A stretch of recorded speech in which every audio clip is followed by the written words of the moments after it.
Bienvenidos nuevamente al tercer Congreso de Hidrógeno y Eficiencia Energética. Ya estamos listos para iniciar nuestra segunda jornada. En esta jornada de la tarde abriremos con el panel Hidrógeno y Eficiencia Energética en tiempos de escasez de energía. Por eso queremos invitar al escenario a los miembros de este panel y por supuesto también a su moderador. Ana María Duque Correa, directora ambiental de Regional Colombia Argos, le damos la bienvenida a nuestro escenario.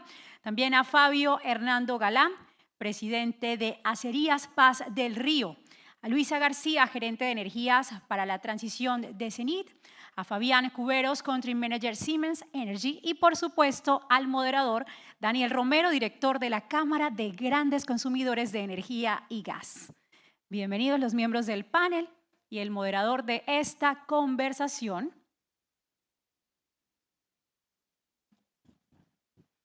doctor Daniel.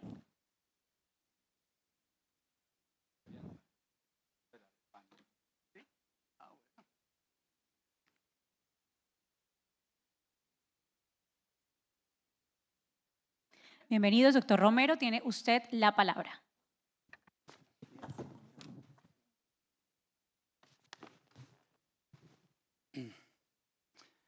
Bueno, muy buenas tardes para todos, aquí para los integrantes del panel también. Me alegra apoyar aquí en esa moderación, no lo tenían, digamos, aquí en la planeación, pero es muy importante poder compartir este espacio con ustedes. Y más para hablar de un tema que es hidrógeno y eficiencia energética en tiempos de escasez. Cuando uno habla de escasez, pues lógicamente está hablando de gas natural, ¿no? Porque como contexto, yo soy el director de ejecutivo de la Cámara de Grandes Consumidores de Energía y Gas, aquí de la ANDI, y nosotros tenemos como gran reto una preocupación realmente bastante fuerte, y es que para el 2026, año 2026, tenemos un déficit de gas natural de producción nacional más o menos de 118 millones de pies cúbicos día que vamos a tener que buscar como industria del interior para nuestras operaciones. Eso no es cualquier tema realmente. ¿Y qué estamos viendo en el mercado? Que ese déficit lo vamos a tener que abastecer con gas natural importado, que por supuesto tiene unas condiciones de precio muy diferentes que nos obligan a mirar el tema de eficiencia energética con otros ojos. Porque yo siempre digo, bueno, ¿y con qué vamos a hacer eficiencia energética? ¿Con qué tipo de equipos? ¿Con qué tipo de combustible?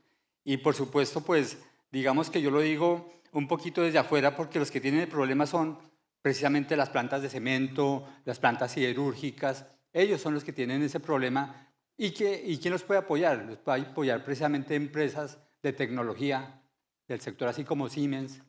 Los pueden apoyar empresas como Zenit, que pues básicamente, a pesar de que en ese momento están transportando hidrocarburos, básicamente lo que transportan es energía. Y ya estamos viendo que la regulación está permitiendo o está previendo que algunos gasoductos que se utilizan hoy para hidrocarburos lo puedan utilizar para gas natural.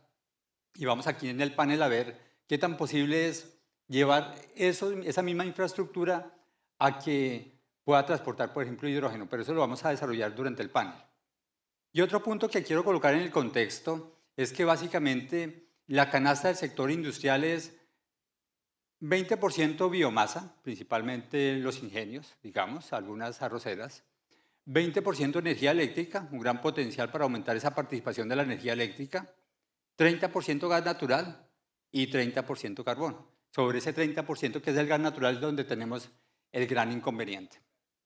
Entonces, quiero comenzar con Ana María de Argos, precisamente, preguntándole un poquito, ante este escenario de escasez de gas natural, ¿qué están pensando hacer? Muchas gracias, Daniel, y gracias a la Andy por invitarme a participar en este panel. En realidad, nosotros estamos avanzando en la sustitución de combustibles fósiles tradicionales como el carbón y el petcock, que son los que principalmente utilizamos en nuestras operaciones de cemento. Nos encantaría utilizar más gas natural, pero ante, digamos, la situación de escasez nos es difícil, pero igual estamos avanzando en la sustitución de estos combustibles fósiles tradicionales como el carbón y el petcock por combustibles derivados de residuos y biomasas, que nos permitan reducir nuestras emisiones netas de CO2 en el proceso de fabricación de cemento, así como también reducir el consumo de recursos naturales no renovables. Tenemos una meta, Daniel, de alcanzar el 20% de sustitución de energía calórica proveniente de combustibles fósiles con estos combustibles alternativos a 2030. Actualmente esto lo hacemos en nuestras plantas de Cartagena, Río Claro en el Magdalena Medio colombiano y en la planta Piedras Azules en Honduras. Y próximamente esperamos hacerlo en la planta Jumbo en el suroccidente colombiano. Digamos que este es un área muy fuerte de trabajo en la que estamos, pero también empezamos con un piloto desde el año 2022 de inyección de hidrógeno verde en el horno de la planta Piedras Azules en Honduras. Básicamente este hidrógeno lo estamos generando en un electrolizador a partir de agua y energía renovable generada en una granja solar de nuestra empresa hermana Celsia. Y este hidrógeno lo inyectamos en una proporción en el horno con el objetivo de mejorar la combustión para reducir el consumo calórico del horno y así el consumo de combustibles global. Eso es como lo que estamos trabajando en este momento, Daniel. No, excelente, Ana María. Yo creo que es un ejemplo realmente de innovación. Yo quiero continuar aquí con Fabián para que nos comente un poquito desde el punto de vista tecnológico, ¿qué están viendo? ¿Cómo nos pueden ayudar en ese momento de escasez? ¿Cómo pueden ayudar a estas empresas con la innovación?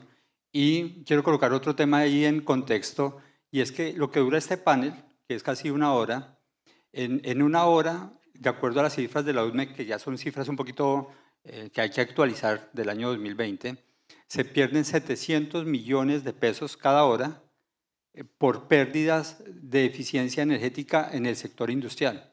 Entonces, ¿cómo nos pueden apoyar empresas así como la que tú lideras? Bien, muchas gracias, Daniel, por la pregunta. Saludo a todos los compañeros de panel. Agradecimiento a la Andy Naturgas por la invitación y bueno, saludados todos los presentes. A ver, Daniel, yo quisiera contestar tu pregunta empezando por dar una información que de repente no todos conocen, ¿no? Y vamos a poner en contexto lo que es Siemens Energy a nivel mundo, ¿no? Siemens Energy tiene 4 grandes centros de innovación en todo el planeta. Uno en China, uno en Alemania, uno en Dubái y otro en Orlando. El de Orlando atiende toda América. Estamos hablando de 4.500 colaboradores cuya única función, las 8, 10 horas del día, es pensar cómo nuestras tecnologías la podemos alinear con transición energética, descarbonización en las industrias, eficiencia energética, impacto en el cambio climático, disminución de la huella de carbono. Ese es el único trabajo de 4.600 colaboradores. Se invierten anualmente 1.000 millones de euros en esas innovaciones y en ponerlas a producir de cara al mercado energético del planeta. Entonces, dicho esto, Siemens Energy tiene varias, digamos, áreas de acción, varios pivotes o líneas de servicio. Todos estos centros de innovación trabajan para todas esas 4 o 5 líneas de servicio, lo que es Wind to Power, Gamesa, energía eólica, todo lo que es la parte de Gas and Service, todo lo que es la parte de transmisión de energía, que es lo que nosotros llamamos Grid Technology. Pero yo me voy a basar en la respuesta a tu pregunta asociado a las industrias. Me voy a basar qué hacen esos centros de innovación asociados a las industrias, porque ya el otro tema pues son otros tipos de tecnología. Entonces, las industrias, lo primero que nosotros tenemos es una vertical llamada TI, que es Transformation of Industry, cuyo objetivo principal es la descarbonización de las industrias. Y ahí entonces hay una serie de elementos asociados. Primero, nos pueden ver como una empresa de consultoría. Nosotros vamos a las industrias y hacemos todo un roadmap de descarbonización de la empresa. Entonces vamos proceso por proceso y hacemos una eficiencia energética en cada uno de los bloques funcionales dentro de las empresas. Con el objetivo de que al final tú seas más eficiente, produzcas los mismos objetivos que tienes diseñado como organización, con mejor calidad, utilizando mucho menos energía, mucho menos combustible, siendo mucho más eficientes, temas de electrificación, automatización, digitalización, temas de captura de gases, calor propios del proceso, donde lo puedan reinyectar en proyectos de cogeneración, autogeneración, cambio de motores fósiles por motores eléctricos, o sea, muchísimas cosas, pero lo principal es que tienes un roadmap de lo que tienes que hacer en el tiempo y podemos ir por fases. Ahora, si nos enfocamos en ejemplos específicos, turbinas para las empresas, generación para las empresas. Nuestras turbinas, dependiendo de los megavatios que se necesiten en función de la producción, pueden trabajar con gas natural, gas propano, blending. Nuestras turbinas ya hoy en día trabajan con 75% con hidrógeno. La idea es, o el objetivo es que en el 2030 el 100% de nuestras turbinas trabajen con hidrógeno y las actuales turbinas le podamos colocar toda la adecuación para que trabajen también con hidrógeno. Estamos haciendo el análisis del estudio y ya algunas turbinas funcionan con biogás, biometano. Escuché hoy en la mañana ya la asociación de estas empresas con lo que es el gremio. Entonces, como información, nosotros ya trabajamos con biogás y biometano. Soluciones a nivel de la actualización de nuestros sistemas de compresión. O sea, nuestros compresores ya trabajan con alta presión de hidrógeno y CO2. Soluciones portuarias. No sé, ejemplos para que se entienda un poco. Cuando llegan las grandes embarcaciones, cuando llegan los grandes cruceros a los puertos, esos cruceros y la gente va y hace sus compras, los cruceros cierran, pero tienen que mantener activo el barco. Y eso es con motores diésel todo el tiempo, porque ellos no pueden conectarse ni a la red ni a algún sistema de autogeneración que ellos puedan poder apagar sus motores diésel. En eso también nosotros trabajamos y damos soluciones en otros países que pueden ser perfectamente implantados aquí en Colombia, ¿no? Con respecto a las horas pico en las empresas, está todas nuestras soluciones a nivel de storage, de baterías, en donde la batería de litio es muy comercial, pero no solamente eso, nosotros hacemos la integración completa con todo el sistema de control, toda la electrificación, automatización, para que en momentos de horas en donde no haya confiabilidad y continuidad del servicio eléctrico, tú puedas con esos storage alimentar los procesos claves y medulares dentro de tu empresa y no se te caiga la producción. No sé, otro ejemplo que se me viene ahorita a la mente, tenemos un software llamado OnDevice, que es un software en función, tú lo alimentas con ciertos parámetros y la empresa en función de las diferentes opciones de alimentación de energía de fuentes no convencionales o térmicas, puede decidir en determinado momento por tarifa, porque la hora del proceso es clave y bajo ningún concepto te puedes quedar sin servicio eléctrico, entonces tú decides. Yo me alimento a esta hora con eólica, yo me alimento a esta hora con solar, yo me alimento a esta hora con gas, yo me alimento con biomasa, etc. Entonces tenemos muchísimas soluciones de cara a la descarbonización de las industrias, pero lo principal, el primer paso, es que nos pueden ver como una empresa de consultoría donde en conjunto hacemos ese roadmap y luego vamos trabajando fase por fase. Fabián, quiero coger esa partecita última que estás comentando y preguntarte. Y va a ser una pregunta que voy a colocar también con Fabio, es desde el punto de vista regulatorio o de política, ¿qué falta de pronto para que esas acciones que nos estás comentando sean más, digamos, que le lleguen a más empresas aquí en el país, que sea más viable de pronto financieramente? ¿Han identificado algo en ese aspecto? Yo te voy a hacer un comentario con respecto a temas regulatorios o de incentivos. Si bien es cierto que en momentos de escasez de energía es importantísimo que las industrias puedan tener su autogeneración, de tal manera de ayudar al resto del país, vamos a plantearlo de este punto de vista. Entonces, posiblemente las empresas esperan incentivos de los gobiernos de tal manera para que ellos puedan entrar en esta etapa de descarbonización. Eso es válido, yo no digo que no. Pero si las empresas vieran, independientemente de los incentivos, el beneficio que te da entrar en un proceso de descarbonización y todo esa inversión, cómo el retorno de la inversión es prácticamente inmediata y cómo tu proceso se hace mucho más eficiente, mucho más limpio, genera mucha más producción, tienes que consumir menos energía, menos demanda contratada, de repente haces un proyecto de autogeneración, cogeneración, puedes abastecer tu demanda, el exceso lo puedes suministrar a otras empresas, al final se termina como una especie de línea de servicio diferente de negocio. Entonces, primero, más que una regulación, yo lo veo como algo interno, como un beneficio, como un empresario. Y segundo, si es regulación, hay temas como, por ejemplo, la ley 1715. Yo creo que la ley 1715 ayuda mucho pues, al producto final de lo que es, por ejemplo, la producción del hidrógeno verde. Pero todos sus derivados, si quieres hacer amoníaco, si quieres hacer metanol, si quieres hacer el desarrollo de combustibles sintéticos, yo creo que ahí también la 1715 debería ser un poquito más amplia y ayudar a la generación de producto final para poderlos portar, por ejemplo. De acuerdo, entonces unos beneficios para la creación de demanda para el tema del hidrógeno. Me parece importante ese comentario. Fabio, tú estás en una empresa siderúrgica donde la energía lógicamente representa más del 30% del costo de producción, contando energía eléctrica y gas natural. Entonces, lógicamente la eficiencia energética, pues digamos que más allá que buscar un certificado, siempre ha sido un tema de competitividad y es un tema que siempre están trabajando. Cuéntanos un poquito cómo está abordando el tema, Paz del Río. Sí, y muchas gracias por la pregunta, a todos la invitación, la Andy.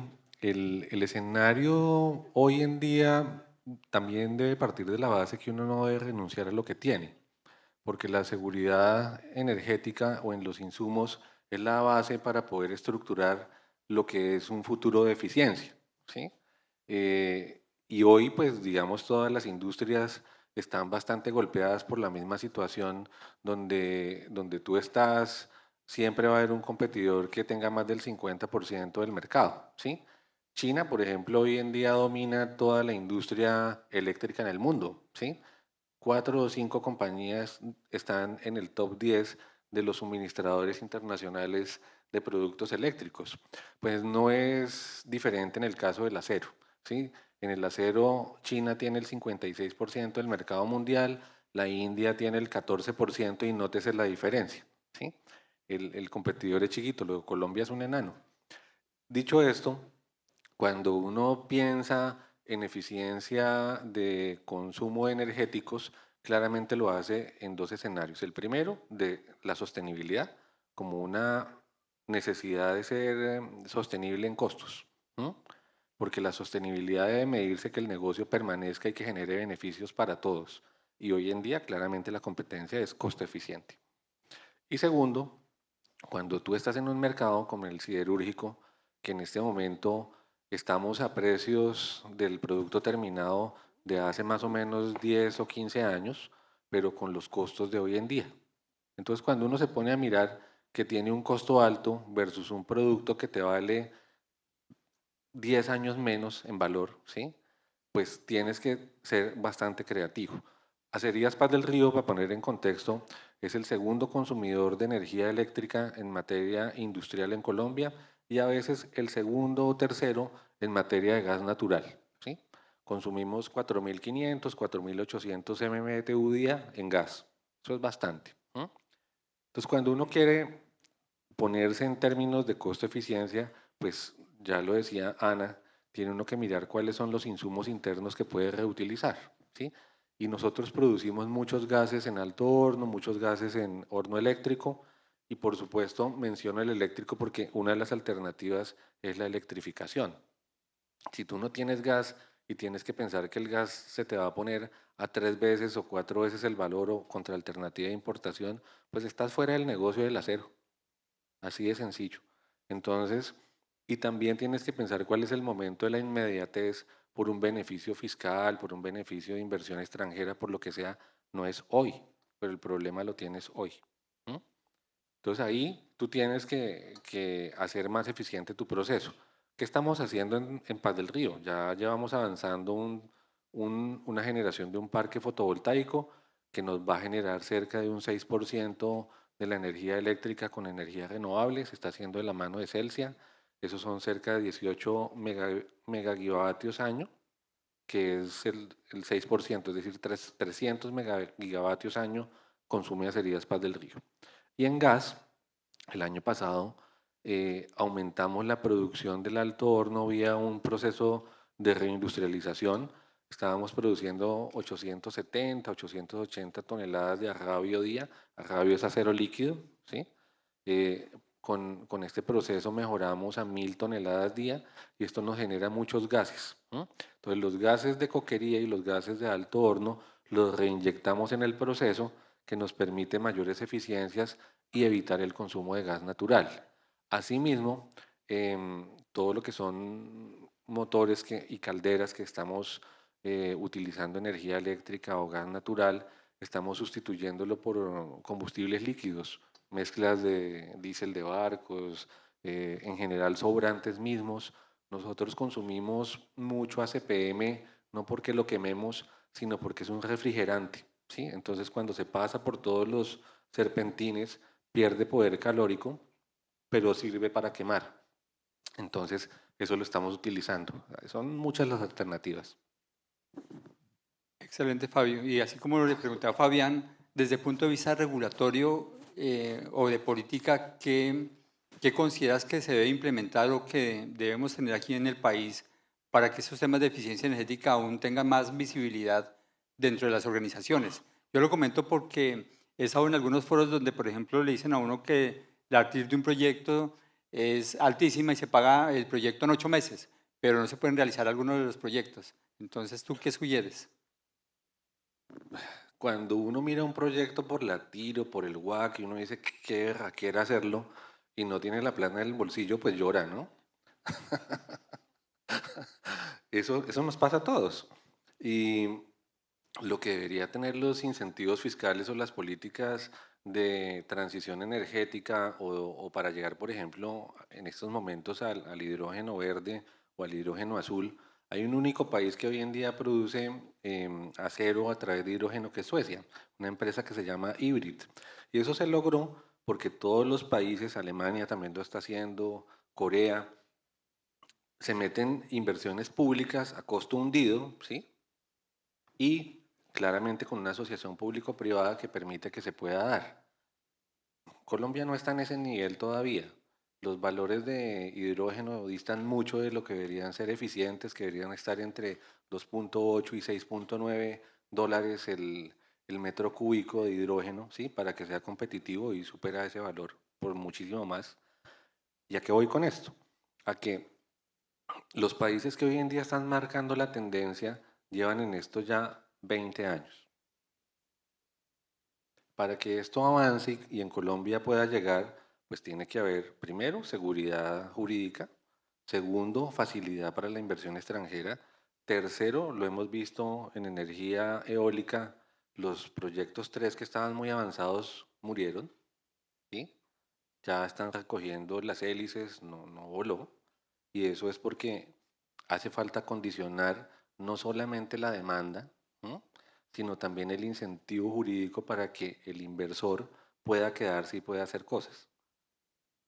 A puro equity, una empresa nacional, y son muy pocas las que tienen ese capital para hacerlo, no se va a poder hacer.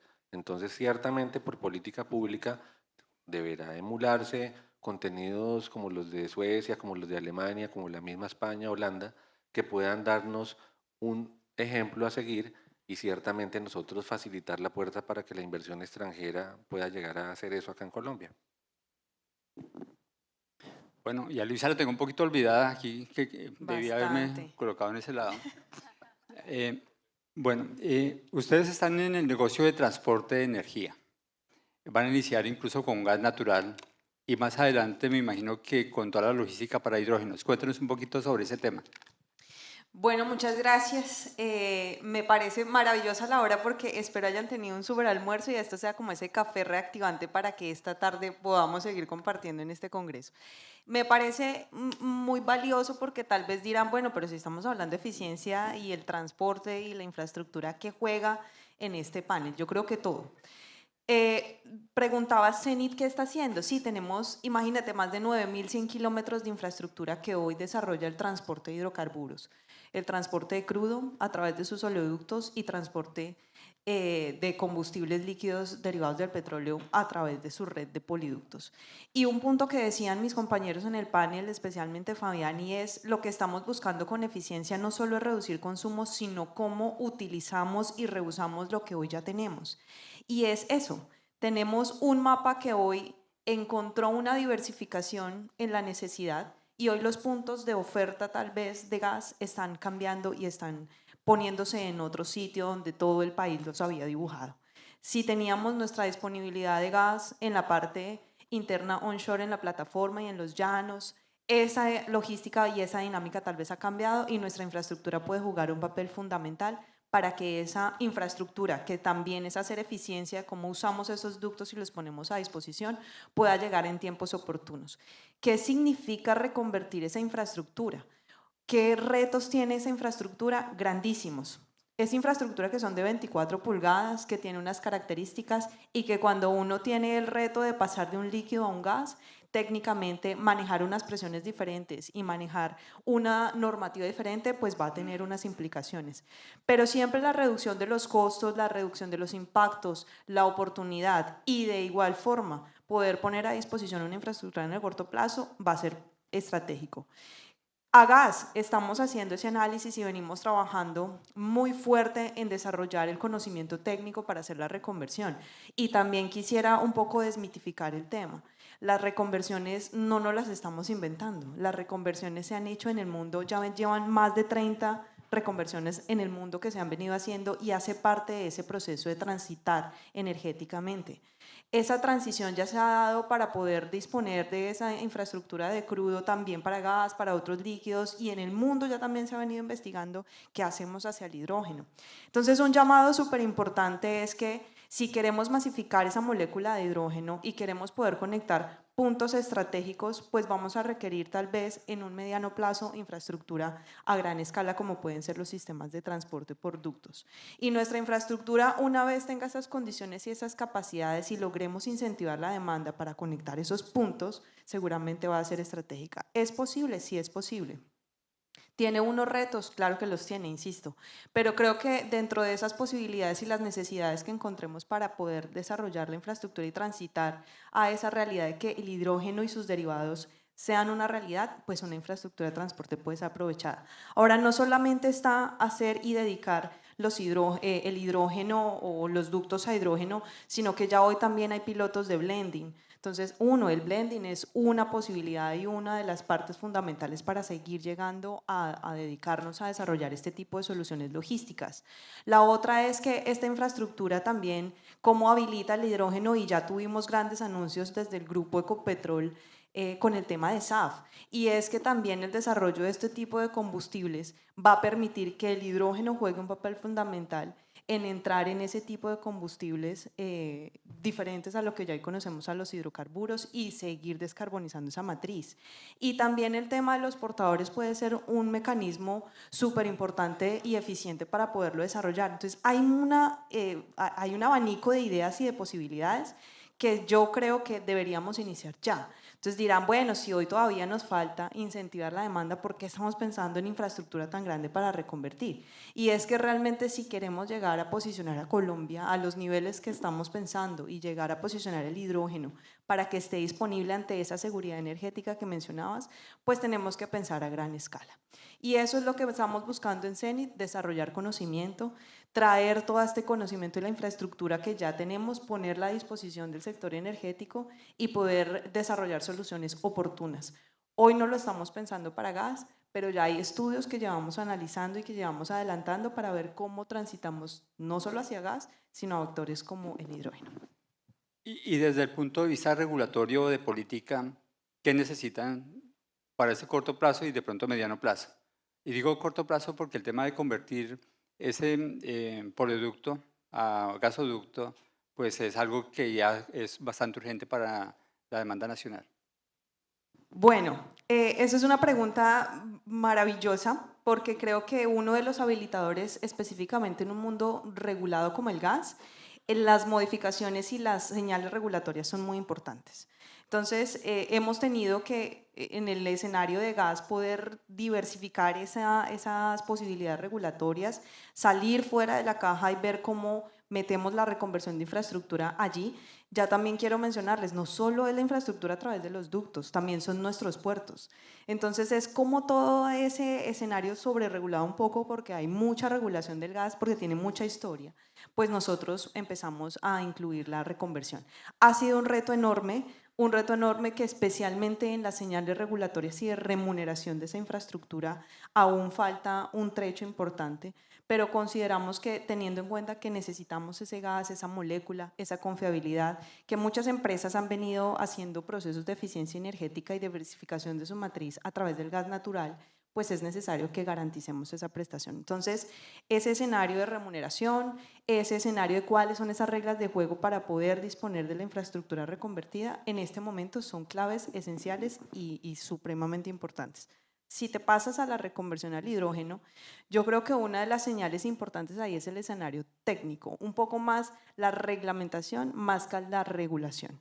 Sobre todo porque si es una economía emergente, un vector emergente y sobre todo estamos desarrollando, pues creo que sobre regular o regular aún en este instante no es la necesidad.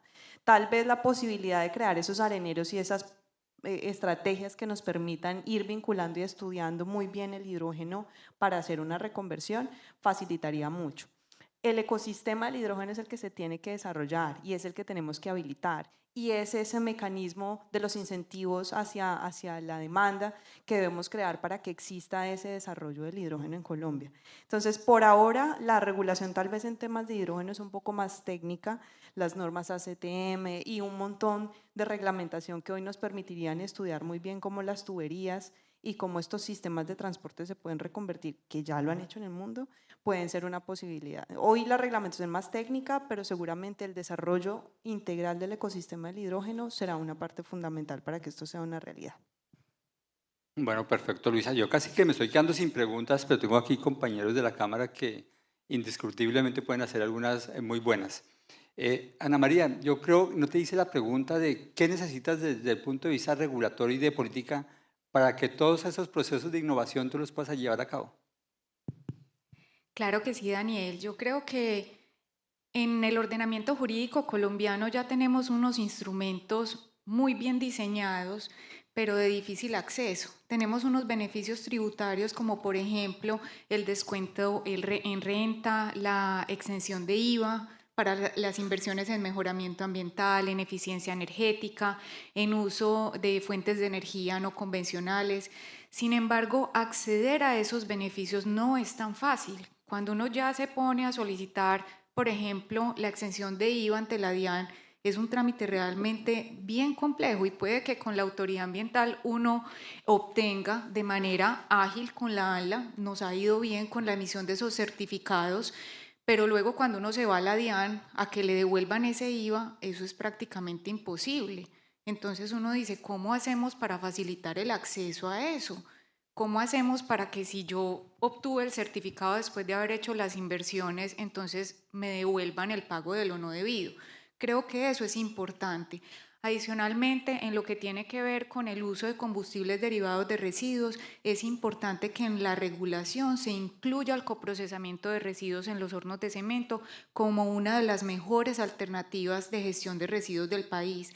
Nosotros nos soñamos que en un futuro cercano los residuos sólidos urbanos no se vayan, en el mejor de los casos, a rellenos sanitarios, porque tenemos muchos municipios en el país que ni siquiera cuentan con un relleno, se van a unos botaderos a cielos abiertos, y nosotros lo que queremos es que esos residuos se vayan para una planta de separación y preparación de combustible derivado de residuos y que ese combustible luego vaya a nuestros hornos de cemento a sustituir combustibles fósiles como el carbón y como el petcock. Entonces sí necesitamos ahí el desarrollo de un marco regulatorio que promueva ese tipo de tecnologías, Daniel.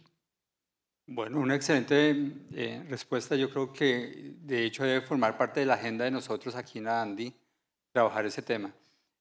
Quiero preguntarle a nuestros dos sectores de difícil descarbonización, siderúrgico y cementero, ¿cómo hacen esa labor de planeación de mediano y largo plazo de combustibles en este escenario de escasez? A mí siempre me asusta realmente, por ejemplo, tengo algunos afiliados que me dicen, no, es que estoy revisando el tema de pasarme a diésel. Dice, hacer una infraestructura para utilizar diésel no se va a pagar en 2 años o en 3, y qué tal si aparece el fracking y el próximo gobierno lo hace y empezamos a tener gas de fracking en el 2028, o no aparece y esperamos a Sirius, pero Sirius de pronto no encuentra la viabilidad financiera porque si se destruye demanda de gas natural, pues tampoco es un proyecto que sea, digamos, justificable financieramente, tiene que tener cierre financiero. ¿Cómo hacen esa labor que me parece tan compleja para definir qué combustible van a utilizar? Y ya uno con la seguridad de abastecimiento, pues ya puede pensar en un proyecto de eficiencia energética con base en ese combustible o en esa infraestructura que está construyendo. Entonces, Luisa, primero tú y después Fabi. Gracias, Daniel. Pues lo primero es tener unas operaciones flexibles. Nosotros en el caso del cemento, pues podemos migrar fácilmente del carbón al gas natural. Cuando tenemos gas natural somos capaces de operar 100% con gas natural. Si no hay, entonces nos pasamos 100% a carbón o petcoke.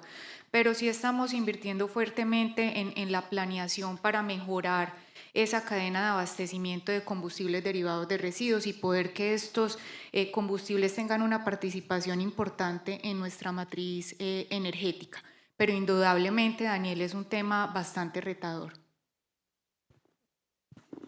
Daniel, contexto. En el mundo la producción siderúrgica se divide más o menos un 70% vía alto horno, que significa que se reduce el mineral de hierro o el pellet, que es un reducido del mineral de hierro, con coque, carbón metalúrgico.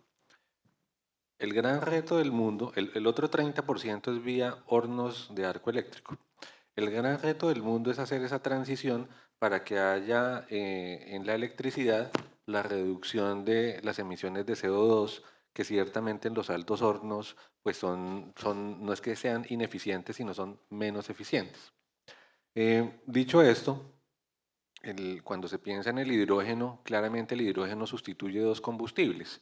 Sustituye el gas natural y sustituye el coque. Solamente hay un país del mundo que lo está haciendo con éxito, que es Suecia, ¿no? Es una planta que lleva en funcionamiento ya 2 años y acá en Colombia solamente hay un alto horno, el nuestro, el de Acerías Paz del Río. Poner a producir el alto horno con un material distinto hoy en día de coque es imposible porque no hay un fundente que genere cerca de 1700 grados de temperatura para que podamos tener el agravio, ¿sí? Y solamente podría ser el hidrógeno con la combustión química que ello trae. La vía es la alternativa de mejorar la electrificación, ¿sí? Entonces generar más energía renovable vía parques fotovoltaicos. Nosotros iniciamos ya una fase, creemos que debemos tener 2 o 3 más que aporten cerca del 30% de esa electrificación vía fotovoltaica, pero principalmente la generación para todos, también para conocimiento. La industria siderúrgica es la única que permite reciclar materiales que la naturaleza pues no va a poder reciclar, que son los metales, ¿sí? Entonces, la electrificación permite eso. Y es mucho más barato, ¿sí? Fabricar acero con electricidad que vía combustión química de coque y gases. Es más costoso, pero genera acero en más volumen. Entonces, dicho esto, tenemos eficiencia en procesos, porque la gran ventaja de los hornos es la generación de gases y la recirculación de los mismos. Tiene mucho potencial calórico, demasiado. Segundo, ese gas de coque que se hace en las baterías de coque, se inyecta al alto horno, se inyecta a calderas o estufas.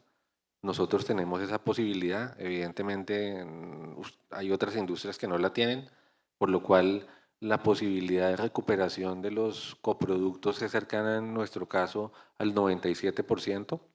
Eso nos da una ventaja, pero de cara al valor del gas natural, pues es insuficiente, porque también necesitamos gas natural. Creemos nosotros en los cálculos que hemos hecho que tenemos que sustituir alrededor de 2.500 MMBTU día por combustibles líquidos, ¿sí? Y ciertamente la alternativa en la que estamos pensando es una planta de cogeneración que venga con un recurso abundante que hay en Colombia y especialmente en Boyacá, que es el carbón térmico. Entonces, tampoco hay que tenerle miedo a decirlo que el carbón hoy en día es un insumo necesario no solamente para la industria pesada, sino también para todos nosotros como colombianos que necesitamos electricidad y electricidad barata, ¿sí? A nadie le gusta en su casa poner, especialmente acá en la costa, ¿no? Poner aire acondicionado y pagarlo a diferencia de generación con gas que pagarlo con combustibles líquidos o con un costo que sea impagable, ¿sí? Eso mismo pasa en todo el país. Entonces hay que generar que la matriz energética que por demás en Colombia está diseñada al 2050 y se prevé el consumo de carbón. Entonces, hay tiempo para hacerlo, hay tiempo para generarlo y por supuesto nadie está diciendo, porque todas las compañías estamos pensando en eso, que hay que ser eficientes en no emitir, pero también hay que ser eficientes en el costo de lo que vendemos para poder ser sostenibles como empresas. Sí, alguien en un evento nuestro precisamente comentaba que la eficiencia energética y los diagnósticos, auditorías energéticas, tienen que estar acompañadas del estado de resultados de la compañía, porque si no, no tiene mucho sentido. Fabián, una pregunta ya con respecto a la tecnología que puede ofrecer realmente, digamos, los avances tecnológicos para una mayor flexibilidad de la demanda en horas pico. Esa es una parte. Pero la segunda es, ¿qué tan sensible es a la calidad de energía? Para nadie es un secreto que, pues en Colombia, construir infraestructura energética es bastante complicado en este momento y tenemos zonas muy complicadas en calidad de energía y por otro lado la regulación también es como muy laxa si uno la compara con experiencias internacionales, sin ir muy lejos, por ejemplo aquí con Chile. Aquí los cortes de energía comienzan a contarse cuando pasan de 1 minuto y eso para una industria de las que están aquí ya es un apagón. O sea, con 1 minuto es un apagón y tiene todas las implicaciones de pérdidas de materia prima y de todo. ¿Qué tan sensible es eso y qué soluciones para esa flexibilidad de la demanda tienen ustedes? Sí, yo te comentaba en la respuesta anterior, y por temas de tiempo voy a ser específico para abordar un puntico adicional que quisiera comentar. Tenemos dos soluciones específicas. Uno es el almacenamiento de energía. O sea, toda industria tiene que tener una energía de respaldo almacenada, sobre todo para funcionar en aquellos momentos donde la energía no es confiable y no es continua, ¿ok? O no es de buena calidad de servicio. Y tú estás en esa hora pico en donde bajo ningún concepto tu producción se puede venir abajo. Entonces tú tienes tu almacenamiento de energía que no necesariamente tiene que abastecer toda tu cadena de producción, sino aquellos elementos fundamentales para poder seguir operando y luego posteriormente cuando se restablezca el servicio tú puedas terminar de levantar el servicio en toda tu organización. Te hablaba del Omnibuy, un software que ya lo comenté hace rato, donde tú puedes, de repente eso para Colombia aún no es viable, porque tenemos una matriz energética que aún está en desarrollo, ¿ok? Con todo lo que se tiene en la planificación de aquí hasta el 2030, pero con todas las trabas que hemos visto a través de estos años, por lo cual no hemos avanzado a la velocidad que queremos, ¿no? Pero yo te quería comentar, nosotros el tema del hidrógeno lo vemos como un vector energético fundamental en Siemens Energy, ¿no?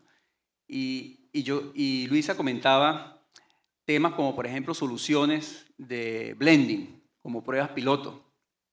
Nosotros ya la generación blending ya la tenemos implantada. En Brasil existen muchas ya plantas blending funcionando con hidrógeno, porque ahí se produce hidrógeno y el 75% de las máquinas trabajan con hidrógeno. Entonces el tema de la tecnología en la transición energética y a nivel de la creación de la molécula de hidrógeno juega un papel fundamental. O sea, la tecnología es fundamental para poder lograr esta transición energética. No lo vamos a poder lograr sin tecnología adicional a los incentivos, regulaciones, marcos regulatorios. Válido. Pero la tecnología es fundamental. Y te pongo otro ejemplo. Existen países, y voy ahorita más alineado hacia lo que son las industrias, que es un poco lo que es el panel a nivel industrial. Existen países en donde, por temas de escasez energético y por la matriz que tienen los países, en momentos de escasez, han tenido que racionar la energía. Países, por ejemplo, cerca aquí como Ecuador. Nosotros pudimos pasar el pico con nuestra generación térmica, nuestra energía firme. Pero, por ejemplo, Ecuador tuvo problemas muy graves y tuvo que hacer racionamiento de energía. Yo siempre he dicho que la experiencia no es lo que te pasa, sino lo que hacemos con lo que nos pasa. Si no, no aprendimos nada. O sea, no es que te pasó, es que hiciste con lo que te pasó. Si no, no aprendimos absolutamente nada. En esos países como Ecuador, ahorita en junio acaban de colocar una regulación para las industrias, donde las principales, creo que son aproximadamente 200 principales empresas que tienen demanda contratada en 18 meses, ya le quedan 16, porque ya pasaron un mes y pico, tienen que tener autogeneración. De lo contrario, en momentos de escasez, te suspenden el servicio. La pregunta es, ¿hay que llegar a esos niveles yo como empresario para decir, ahora sí voy a empezar a hacer un proceso de descarbonización? Porque me están obligando a tener una autogeneración, o por el contrario, yo sé que eso es un beneficio para mí como organización, independientemente que yo pueda tener una matriz energética que me pueda alimentar de cualquier fuente no convencional de energía renovable. Perfecto. Entonces hay cosas de aprendizaje donde tú puedes ver qué sucede en otros países. Tema de gas. El gas es un combustible de transición, lo decíamos, y ya muchos países eso lo han entendido y están haciendo cierre de ciclos combinados, adquiriendo nuevas turbinas con nuevas tecnologías. Pero hay un problema, y lo comentaba hoy en el almuerzo con algunos colegas, el tema logístico a nivel mundial. Tú hoy en día, y no voy a hablar como Siemens Energy, voy a hablar en general los fabricantes, todas nuestras fábricas están al tope de aquí a 3, 4 años. El que pide una turbina de gas blending es aquí a 4 años que vamos a poder colocar en el slot. La demanda de energía a nivel mundial se está incrementando enormemente. Todo el tema de data center está haciendo incrementar la energía a nivel mundial. Entonces, las empresas, los países que tengan una planificación, hablábamos de planificación hace rato, una planificación clara, donde diga, esta va a ser mi demanda, a nivel de transmisión, estas es mis inversiones a corto, mediano, largo plazo. Aquellos países, aquellas industrias que tengan claro eso, es mucho más fácil sentarse, buscarle una solución y tratar de colocar en el slot los productos que van a requerir. Pero si vamos a trabajar por emergencias, no vamos a tener la solución, porque es que no hay manera de fabricarlas de manera inmediata. Bueno, perfecto. Siempre pensé que tener autogeneración era, en cierta forma, una circunstancia que a uno le obligaba a la red por el tema de calidad, y por eso veía uno bastante autogeneración aquí en la costa, por el tema de calidad del servicio. Pero pues definitivamente es un tema que hay que revisar y que todo el mundo lo está haciendo, al menos, por ejemplo, con fuentes renovables no convencionales. Todos los afiliados a la Cámara están trabajando ese tema, con algunos obstáculos desde el punto de vista regulatorio que en alguna oportunidad también comentaré. Daniel, y me gustaría comentar nada más un minutico, Sí. un minutico. Adelante. Cuando hablabas de incentivos, la transición energética no solamente en generación, no solamente hidrógeno verde, no solamente en las industrias, en la transmisión de energía. O sea, tú no haces nada con colocar un parque eólico o un parque solar y toda la transmisión energética para llevarlos a las industrias, toda esa tecnología está obsoleta. Hay que colocar tecnología de punta, tecnología de descarbonización. Yo no sé, aquí está la gente de la empresa pública Medellín EPM que adquirió la primera GIS Blue a nivel de Latinoamérica.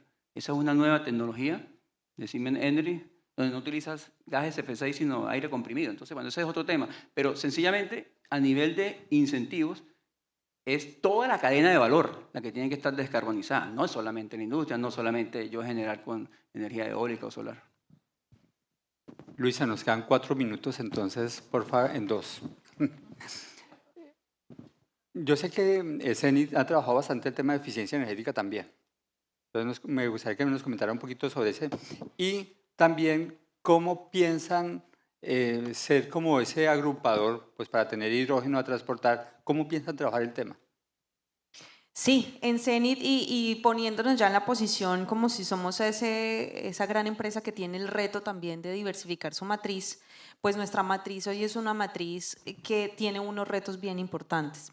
Hemos venido trabajando en diversificarla, electrificarla, todo este proceso de hacer la reposición también de esos motores que dependían de esos mismos hidrocarburos y hemos venido diversificando. Eso tiene que siempre cerrar en esos casos de negocio para que sea eficiente. ¿Cuándo hacemos esa reposición de equipos y cuándo migramos a qué tipo de energético? Entonces, hemos venido haciendo estos procesos de electrificación. Recuerden que tener 9.100 kilómetros de infraestructura distribuidos por todo el país es un reto porque los retos son locales, así que el disponer de la energía y el tener una operación 24/7 también requiere de tener y mantener una confiabilidad.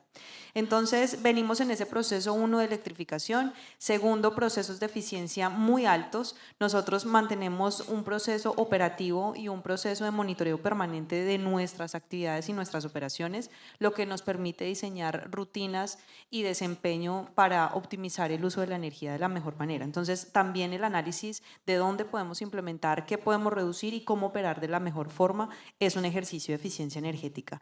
Lo otro es que en Cenit ya contamos con 15 soluciones solares, una de ellas la más grande, San Fernando, que tiene 60 megavatios de energía. Ya como segmento transporte tenemos 104 megavatios de energía renovable, que para todos puede ser, bueno, no son la cantidad de gigas, pero para nosotros representa muchísimo, porque una operación de este tipo puede ser muy bien optimizada a través de esas soluciones solares. Lo otro que también hemos implementado es tener el primer activo tipo PCH. Tener energía hidráulica ha permitido desarrollar conocimiento y que nuestra operación hoy en una estación como Cisneros sea una estación donde permanentemente estamos distribuyendo esta energía renovable con un factor de mucha más alta disponibilidad energética, y hemos venido reduciendo constantemente esas emisiones. Somos una empresa carbono neutro que también tiene el reto de no solamente mantener el mensaje de somos carbono neutro y hay un porcentaje de compensación, trabajamos todo el tiempo para que eso sea una realidad de descarbonizar y diversificar esa matriz. Entonces ese es un reto grandísimo al que le apostamos y trabajamos, y me preguntabas cuál es el otro rol, no solo desde el consumidor de los energéticos, sino el rol de la logística. Y es que en Cenit y como el Grupo Ecopetrol, nosotros somos esos aportantes y desarrolladores de soluciones de transporte y logística. Lo primero es que le estamos apostando a la movilidad sostenible. Uno de nuestros grandes características es que tenemos diferentes estaciones con ese recorrido, y el poder aportar desde estos centros de distribución soluciones que permitan disponer de un energético en el mediano plazo o en el corto plazo, como el hidrógeno y sus derivados, para que sea consumido por todos esos grandes distribuidores y todos estos operadores petroleras que están alrededor de nuestra operación, es una solución también muy eficiente. Estamos apostándole a identificar cómo desarrollar el hidrógeno a través de este tipo de soluciones tipo PCH, poder trabajar de la mano con el Grupo Ecopetrol para no solo soñar con estos proyectos de pequeña escala, sino proyectos de gran escala que venimos desarrollando conjuntamente, y ser ese apalancador para que esa infraestructura que hoy tenemos y el conocimiento, porque manejar un hidrocarburo es delicado, manejar el gas tiene sus retos, pero manejar el hidrógeno tampoco es algo desconocido. Ahora tenemos que desarrollar conocimiento, apalancarnos en esa infraestructura existente y poder habilitar tanto el gas como el hidrógeno desde ya para que seamos esa logística que lleve ese hidrógeno y ese vector energético a todo el país. Bueno, eso es todo. A mí me han quedado grandes tareas de aquí, o sea, yo creo que hay varios puntos que han comentado ustedes que tenemos que desarrollar desde la ANDI. Entonces, pues darles las gracias por ese excelente conocimiento que tienen de los temas, y a todos pues ese es el aporte. Entonces, muchas gracias.